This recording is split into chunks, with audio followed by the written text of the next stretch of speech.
but you could not tell me where. You were in hiding. And you came to the phone and said that for security reasons, you were all alone. You had no staff with you, no aides, no friends. And that you had not been able to walk outside. You had not been able to get fresh air. You'd not seen the sun in some time. So the first thing I would like to say is I am so glad to see you. We are so glad to see you out in the world and healthy and well. So welcome. Thank you very much, and I want to thank you. For people wondering, yes, for people wondering where you are now, you're in the United States, speaking to us obviously via video link. Would you like to share where, or just leave it that? I will leave it there. Okay, in the United States, so still in a somewhat undisclosed location. You left Venezuela to go collect your Nobel Peace Prize. Congratulations. You gave your prize to Donald Trump. Why? Well, first of all, we have to understand what this has meant for the Venezuelan people, what has happened this year. It's been 27 years of brutal devastation, not only of our institutions, of our resources, of our families. I mean, a third of Venezuelan population has been forced to flee. It is currently the largest migration crisis in the world. And this has been done by a criminal regime that intentionally wanted to destroy our country and took over our territory and institutions, allied with the worst forces, criminal forces around the world. So during years, we have denounced and proved the world the degree of crimes that were committed in Venezuela and demanded for international support. Finally, we are seeing decisive action on the part of the United States government under the leadership of President Trump. And I have to say something. The only country that has risked the lives of some of its citizens for the freedom of Venezuela is the United States. So we are very grateful because what happened on January 3rd definitely opens the path, opens the way for a transition to democracy in Venezuela. That's why we did it on behalf of the Venezuelan people. So I do hear your message of gratitude to the United States, but why give it your Nobel Peace Prize? Why give it to Donald Trump? Well, I believe it's fair, and it represents the feeling, the profound gratitude of the Venezuelan peoples, not only for what he has done, but what we believe and trust will take place very soon in Venezuela in terms of transforming our country from the criminal hub of the Americas into the energy hub and the technology hub of our continent. What did you get in return? Well, I'm not expecting to get nothing specific. What we are determined is to work together, not only with the United States, but also engage other democratic countries around the world into the first liberation and rebuilding of a nation that has huge potential. I want to, highlight this. Venezuela not only has, incredible natural resources, oil, gas, gold, minerals.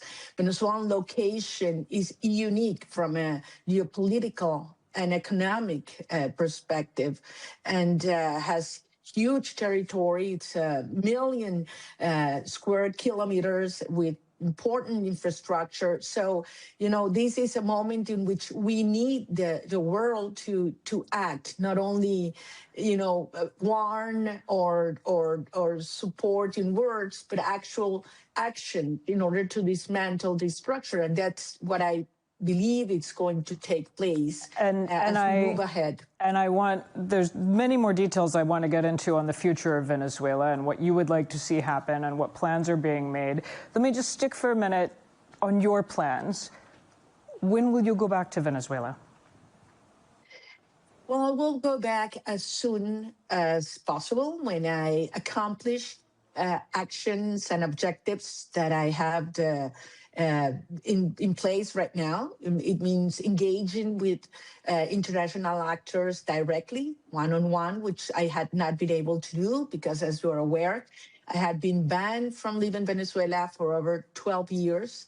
And also because I believe there is a lot of organization that has to be done internationally. So I'm doing the job abroad, and as soon as I can, I will go back to a country in which many things are taking place as we speak. Do you need America to facilitate that? Do you need American permission to go home to Venezuela? Oh, no, not permission. But certainly I would say that we desire, we will have coordination. And how will you know when you can return? Well, as I said, many things are happening. There are a lot of things that I'm in the process of accomplishing. And when the right moment arrives, I will tell the Venezuelan people that it's time to go back home. And not only me. I have to say, Marie-Louise, that you are aware that thousands of Venezuelan political leaders have been forced to flee. They want to go home. And millions of Venezuelans, almost 9 million, are scattered all around the world and have a profound desire to go back home. And that will only take place. All those millions will only go back home when they're sure they have certainty that we're moving into a transition to democracy, because it's not only about economic recovery. It's basically about having trust that we will have democracy and freedom and opportunities for them and their children. María Corina, I just want to ask the blunt question to allow you to respond. The state of play is that you are not in Venezuela. The U.S. is driving the agenda in your country right now. You're not there. You don't control the oil. You don't control the army. To those who wonder if you have been sidelined, what do you say? Have you been sidelined?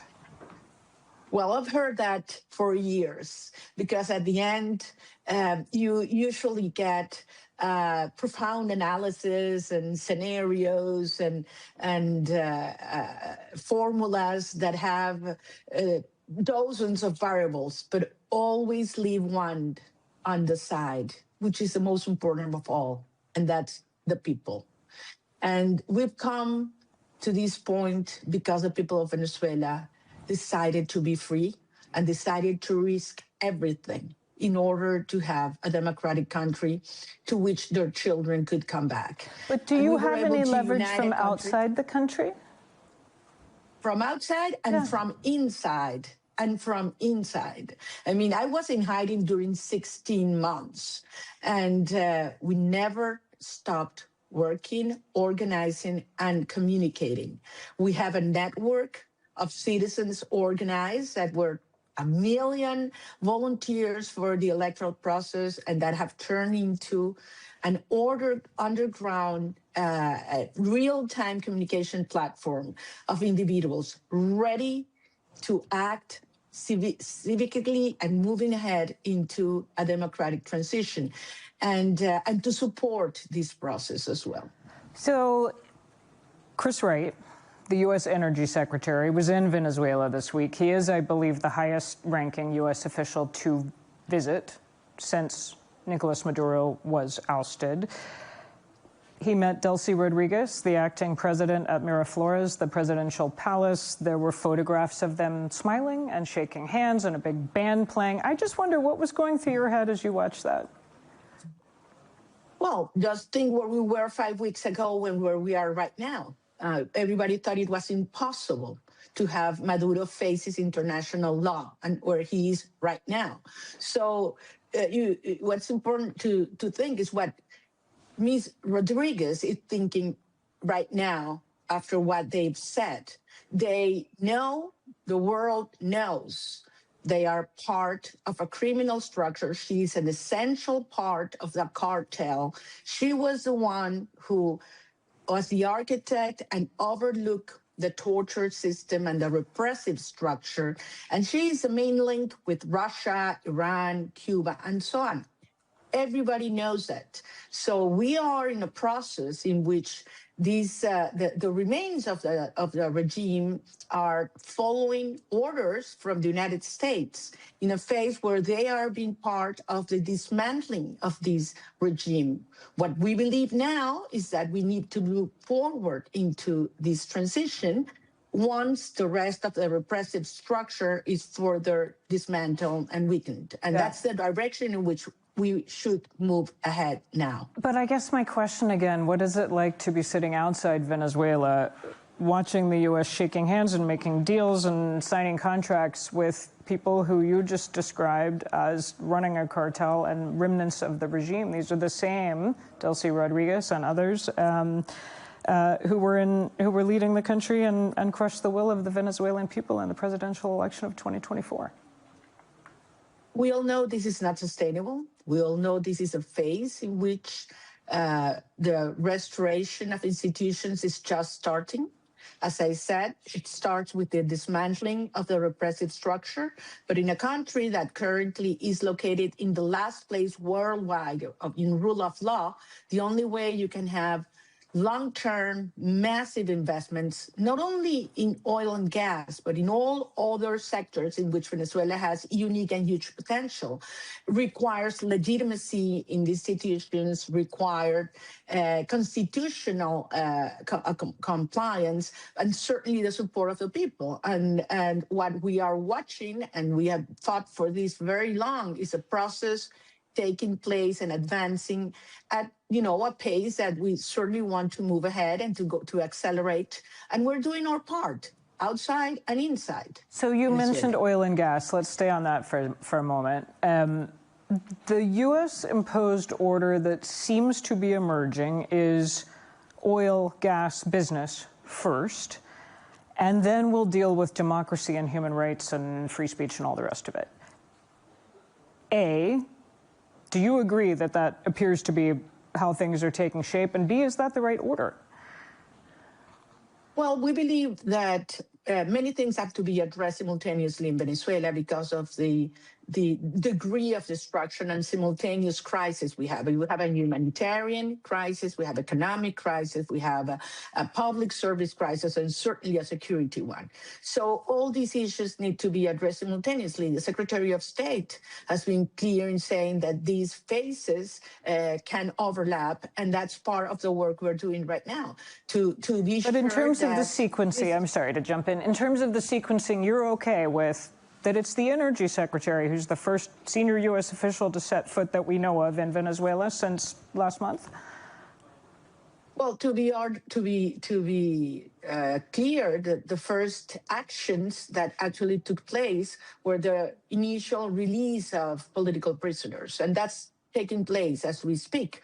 480 have been released so far.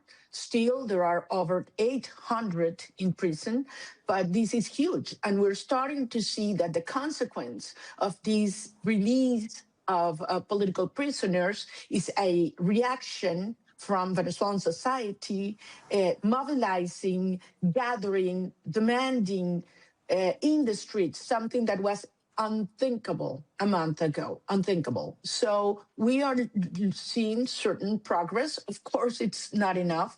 Of course, we want this to move further and more and accelerate it. And that's precisely our job right now. The Venezuelan people inside demanding for, civic rights to be totally restored, because at the end, you cannot talk about a transition if you have repression. And that's what we are demanding right now. And that's what we demand from the international community to support us at this stage.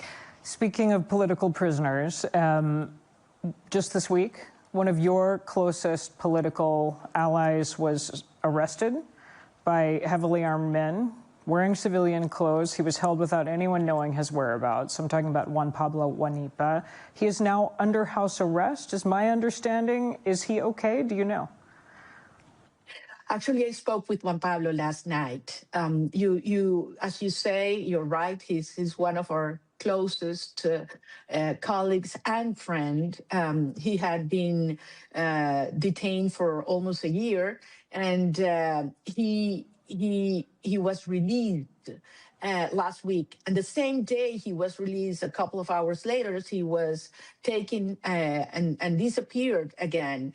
He is in his house right now, but he's under house arrest. His house is surrounded by security personnel.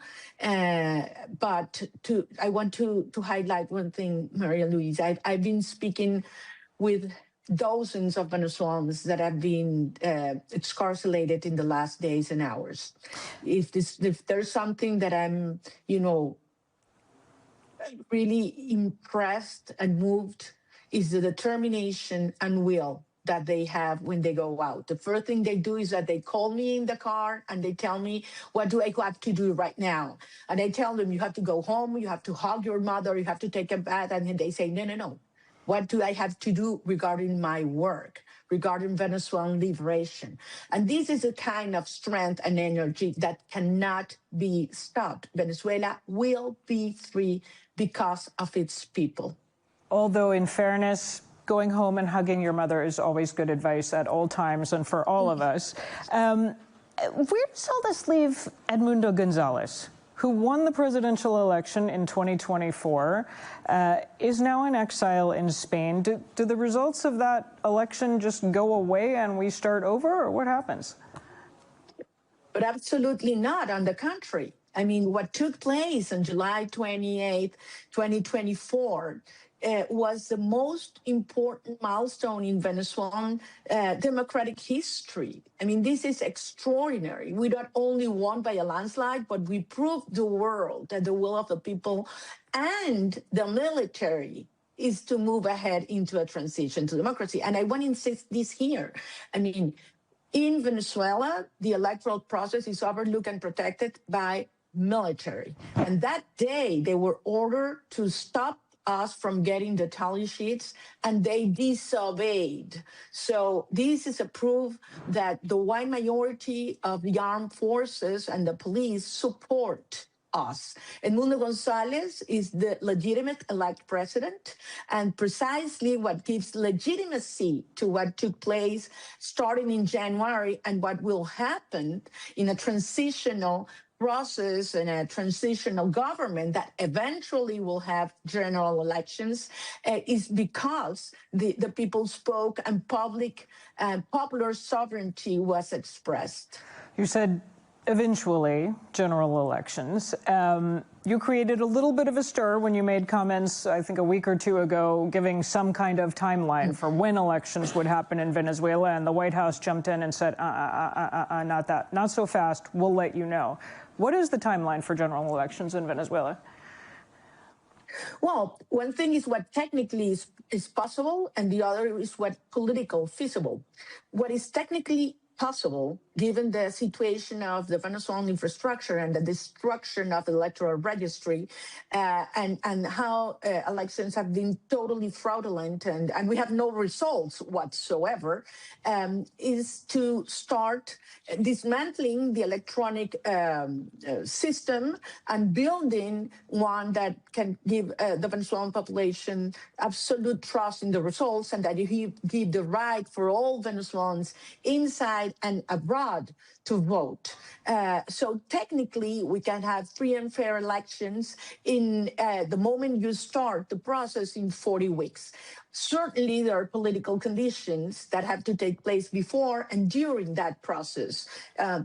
If you ask the Venezuelan people, I mean, over 80, 90% would say we want to move ahead into legitimate political process. We want elections. We want to participate. And that's part of our job. I mean, Venezuelans inside and abroad demanding what we believe our country is ready to do. And I want to insist here because I know there is a lot of concern regarding, the possibly violence or disruptions in a transition and comparisons between Venezuela and previous Middle East and other regions' experiences. I want to insist on this. Venezuela has unique conditions. We have a democratic culture. We had 50 years of democracy. We have a civil society that is cohesive, united with no religious, racial, or regional factions. We have a legitimate leadership, a united opposition, and we have the support, as I said before, of the majority of the armed forces. So a transition to democracy will be orderly, will be peacefully, and as soon as it takes place, it would be better for not only for Venezuelans, but also for the region and certainly for the United States. So is the short answer to when Venezuela will hold elections as soon as possible, but we don't know? Yes, that's true, but we do know what we have to do, and we are doing it in order for that to take place. I'm going to open it to the floor in just a minute, but I have one more question, which is, I'm just curious what your contact is with the U.S. administration, with the White House, with Secretary Rubio. How often do you talk to him? Well, we have permanent communication with different levels and actors, not only in the U.S. government, but also with Congress and other sectors of the United States society. Very, very frequent with all these sectors. And I want to insist in one thing. It's remarkable, given that, you know, the dynamics today of the United States, that Venezuela is a bipartisan issue because of the national security dimension of the conflict in place in my country. I've been in contact with members of Congress on both parties, and it is absolutely clear that it is a top priority for the national security of the United States, for the stability of the region, and even for different agendas. I mean, migration, energy security, trade. This is a win-win situation for whoever has concerns on all these issues taking place right now. All right. I know you all have questions for María Corina Machado, so bring them on. We've got microphones. If you signal me, raise your hand, we'll get a mic to you. Yes, sir. If you would identify yourself and keep your questions short, that would be great. Of course. Kenneth Barragan from the United States. Señora Machado, un placer y que viva Venezuela. My question is, for the millions of Venezuelans who are outside of Venezuela, what is your message to them, and what tangible actions do you recommend that they take to support the process that will be unfolding?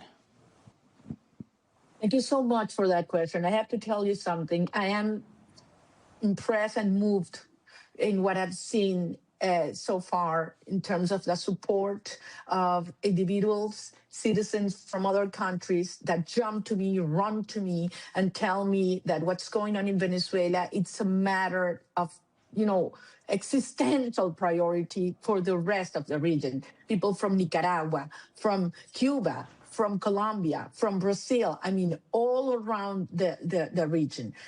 We need our talent. We need our children to come back home. Venezuelans that are working nowadays in the oil sector in the Middle East or in Canada, people that are being forced to flee and have started their own business but dream to come back home. So imagine for the Venezuelan economy to move ahead and to be able to take advantage of our potential, we not only need billions and billions of investment that require rule of law and so on, but also these Venezuelans to come back home. And I insist, they desperately want to do it, but they only will come back when they have, you know, certainty that a democratic process is in place. We need a date for elections, and we need certainty that freedom and respect for all will take place.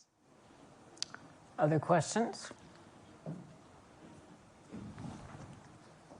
Thank you. My name is Michael Keating, based in Brussels. What are your expectations of Europe? Well, that's a very good question. We certainly have had support from the European Parliament throughout these years, you know, all along the political spectrum, something we very much appreciate. Certainly, several countries that have been very active in terms of denouncing the crimes against humanity and the corruption networks that operate in Venezuela. We nowadays believe we need much more than that, because we need, as I said, to move from, joint statements to actions. As we had said during years, we need to block the criminal cash flows that the regime has and that are used for repression and corruption and further enlargement of their criminal activities. We need to block those flows. We need to support targeted measures towards the groups that today control repression in Venezuela. This is a very important issue because these are elite groups, vital few that need to be isolated. I mean, we need to liberate Venezuelan armed forces of these groups that are composed by a few thousand individuals, only a few thousand individuals, very highly armed and trained, and we need to neutralize and isolate them. Also, we need to support the removal of extra hemisphere operational penetration in Venezuela that has been also identified, and finally in the asset recovery strategy and efforts, because we've identified billions and billions of stolen assets that we expect to be repatriated to Venezuela in order to rebuild our institutions. Other questions? I can jump in while people think of one. I don't see a hand. If there is a hand and I'm missing you, yep, one back here. Me again, only because no one else is asking a question. What about China? China has been very important as an investor in Venezuela.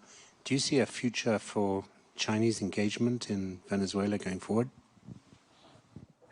Well, I'm sure you're aware that China lent over $60 billion to the Chavista regime and was very concerned when they were not being paid.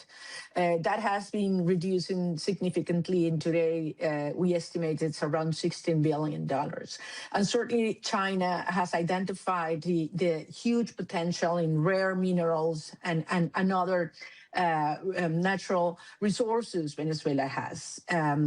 But as we say, we are moving into a situation in which we want full compliance, full transparency in terms of the relations with extra or international actors, not only extra-continental actors. And that's something that has been lacking in the relations with China from day one.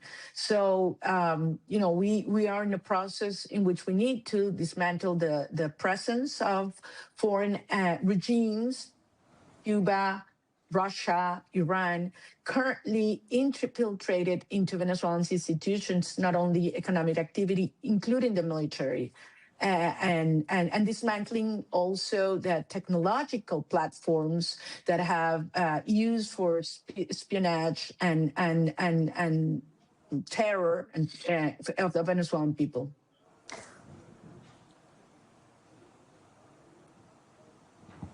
In the back?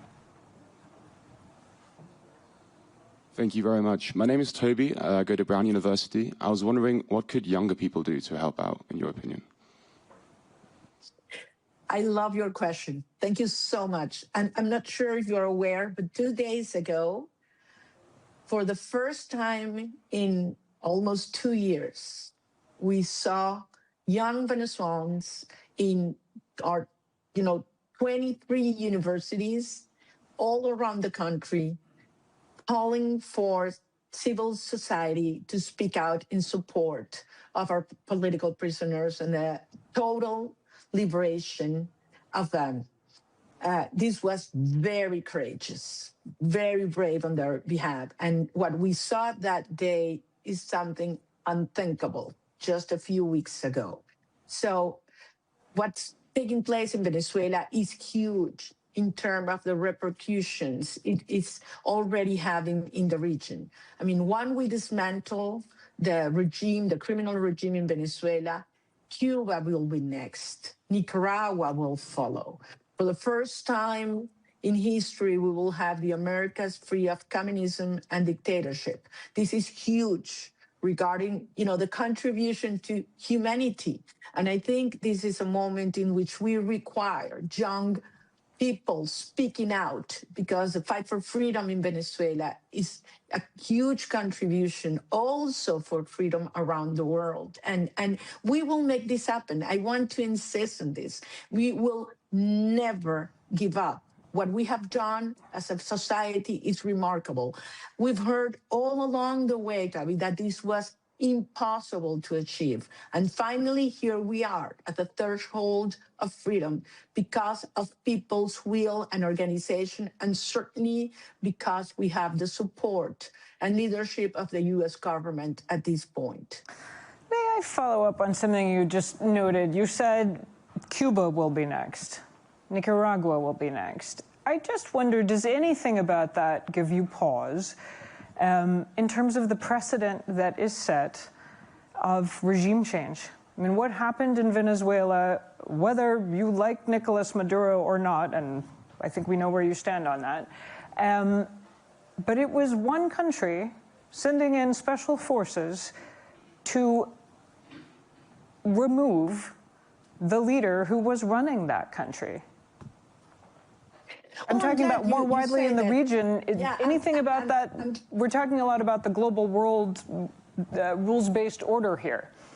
It's hard to square these. But I want to make this clear. And where does the election on July 24, 2024, July 28, 2024 stands for? I mean, there was an election under the rules of the regime. Conditions so extremely unjust that I'm sure those in the audience who have never accepted participating, we did. We overcame every obstacle.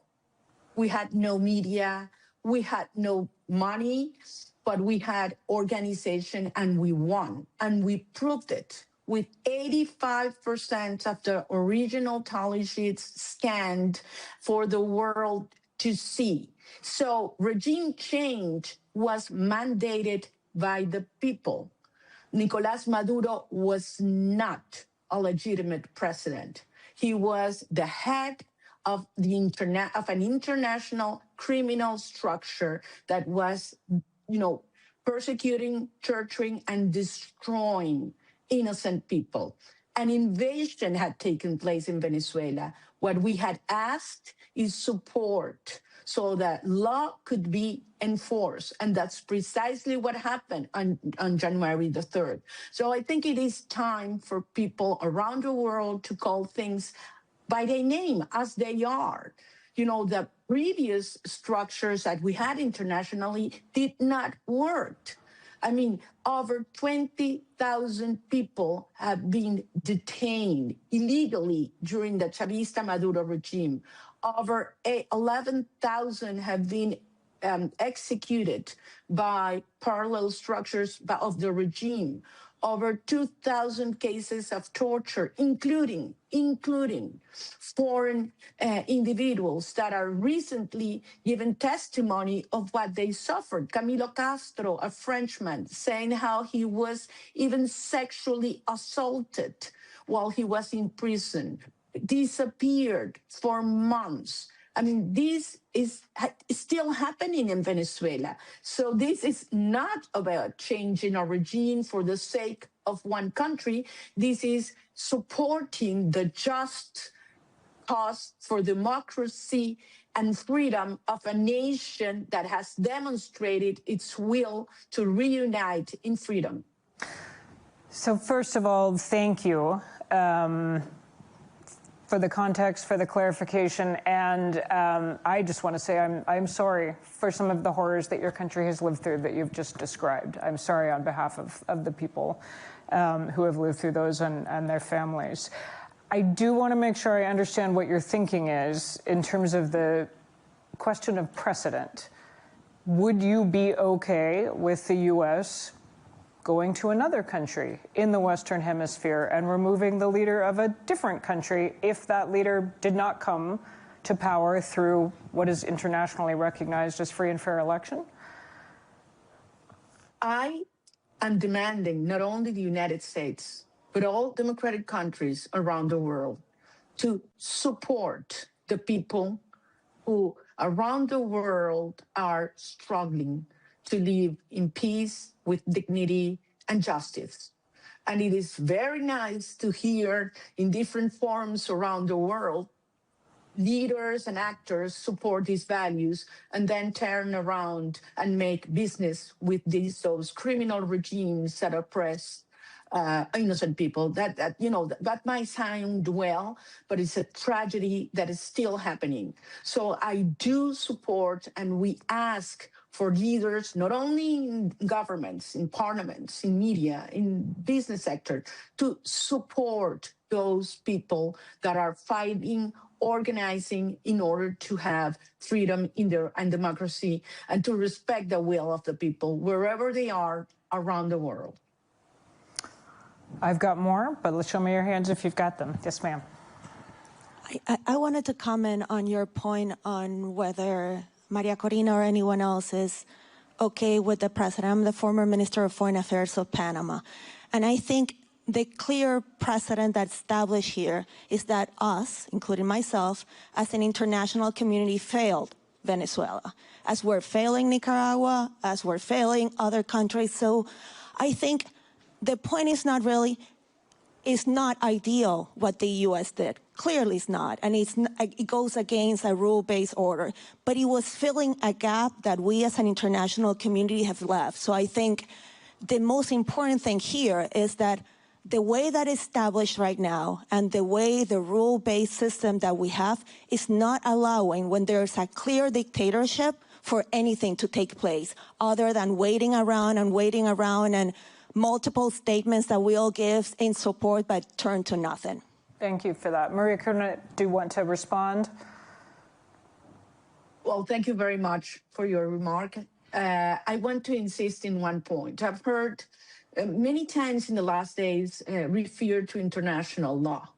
And I wonder what some people think about it. Is international law designed to protect and give and whitewash brutal regimes, or is international law designed to enforce the law and protect civilian population from tragedies such as the one is been happening in Venezuela?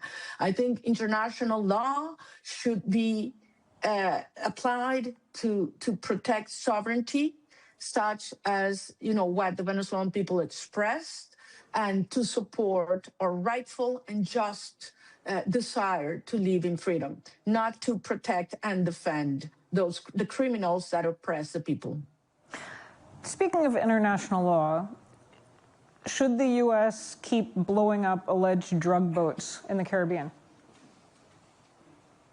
Well, we have asked for years to cut the flows of the drug network that had been flowing into Venezuela and used for repression and used to enhance this repressive apparatus. I believe not only the United States, but all other European countries finally are acting in a coalition to have an anti-narcotic operation, wide anti-narcotic operation in the Caribbean and the Pacific. And I hope other countries join in. So this is not a temporary operation, but that a true message for these organizations that they will be forced to face international law. So I believe this is something that should be enhanced with the participation of other countries as well, countries from the Caribbean and South America as well. I have one last question. Anybody else? Going once, going twice.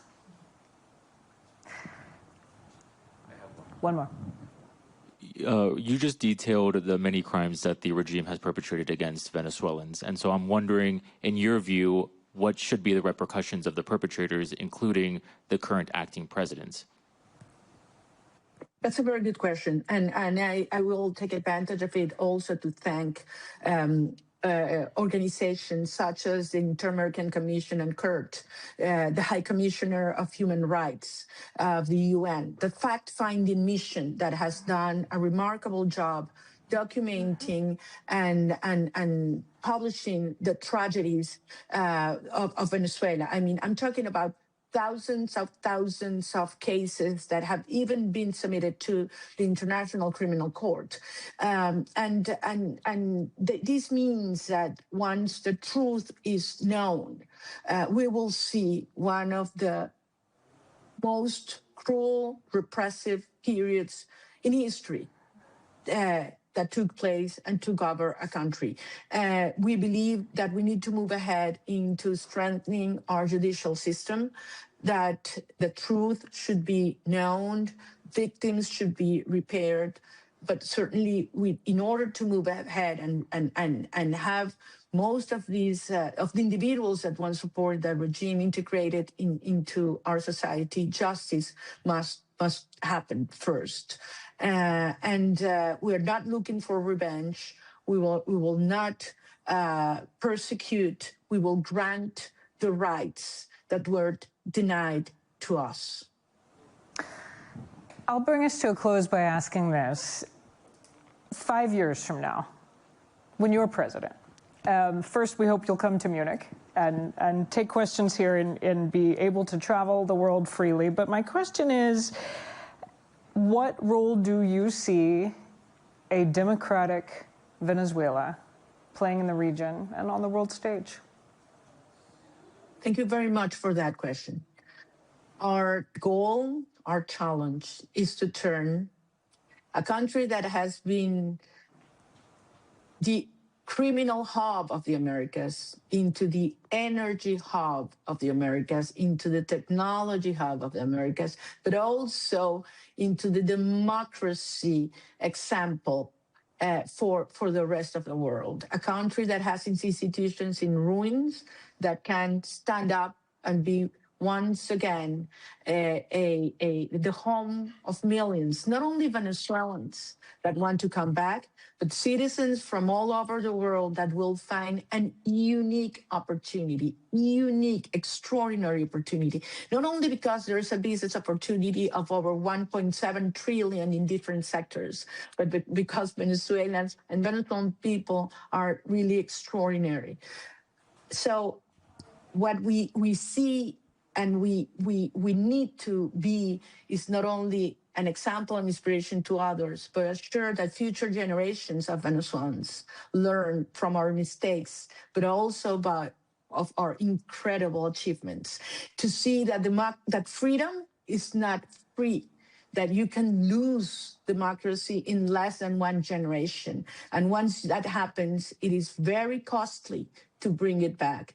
So this is a moment in which we can show the world that our society has learned very hard lessons, is prepared to move ahead. And once we have a democracy, to take care of it with strong institutions and trusted leadership. So I know that we'll be able, Marie-Louise, to see each other much before those 5 years. I look forward to host you in a free Venezuela and prove the world that when a society is determined to be free, nothing can stop it. So thank you very much for this opportunity to all of you. Thank you. We look forward to it. María Corina Machado, thank you.